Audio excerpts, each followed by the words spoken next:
Okay, this instructional video is to give you an introduction on how to use some of the equipment necessary for part A of experiment 1. The basic piece of equipment you're using in this experiment is a multimeter, a voltage multimeter, a signal generator, and an oscilloscope. I'm going to start with looking at the multimeter. It's pretty simple. It just measures all of the parameters here. You've got voltage and resistance, temperature, and so forth. So you set this to measure voltage and you leave it. The signal generator is where the frequency, where the signal is going to be coming from. So it generates signals that's going to be measured by the multimeter and the oscilloscope. So it comes out of the output of the signal generator and gets split to both measuring units. This particular signal generator can be used to output normal sine wave functions as well as triangle and square and others. So if you go here to function, as you press function, what that does is sets the different output wave forms that this thing can do. This knob, what it will do is it will turn and adjust the frequency. So if you look at the frequency here, let's see if I can focus in. This point is the decimal place. So this is all after the decimal, this is all before the decimal. So you have hertz, kilohertz, megahertz. And what you do is that you use this to change the cursor and then use the knob to change the frequency. So in the first part of the lab, you need to set this to a frequency of 100 hertz. And you can see right now it's set to 100.0000 hertz. Another thing to look at is the amplitude. These are the scales of amplitude that gets put out. So right now the amplitude is set to scale up to 20 volts peak to peak, and then you change the amplitude according to this knob right here. This function is DC offset on, DC offset off.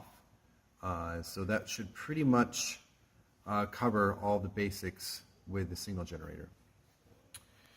The oscilloscope itself, there are several basic functions that I'm going to try to show you how to use at this point in order for you to be able to accomplish this lab and all future labs. I'm going to see if I can orient the screen to avoid the glare from the reflection of the windows. Here you go.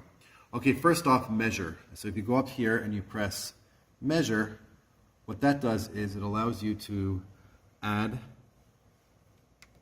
different types of measurements. So if you take this knob here and you turn it, you can see that it allows you to look at the different aspects of the waveform coming into the oscilloscope. So if I go here and I press add measurement, for example, for frequency, let's say I come down here and I add, I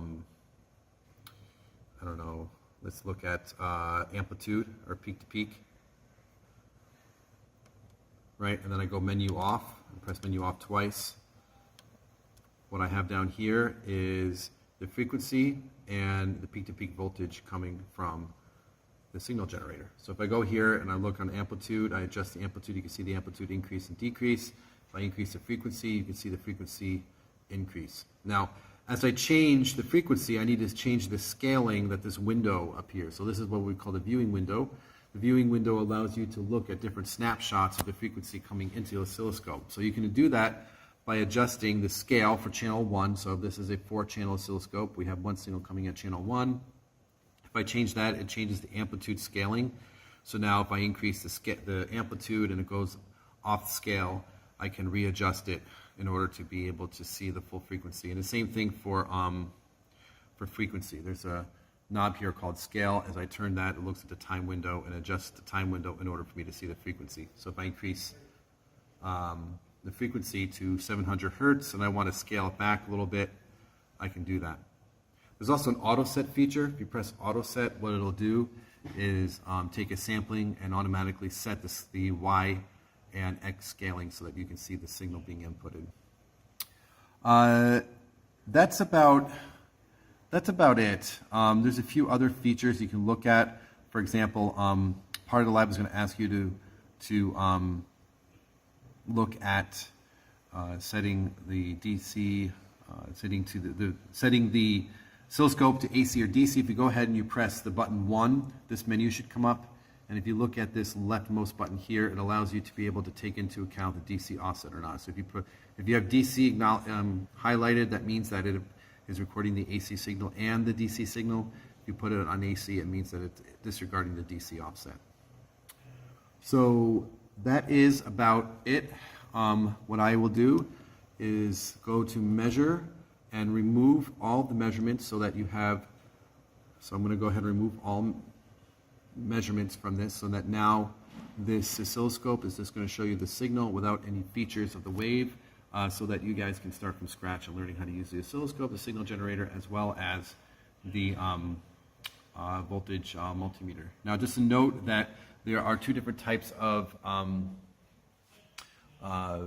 signal generators that we have. We have this one, as I've just been talking about. There is a second model that we have too that you might be using from BK Precision. It's not much different. Well, it is different, but it has the same basic functions.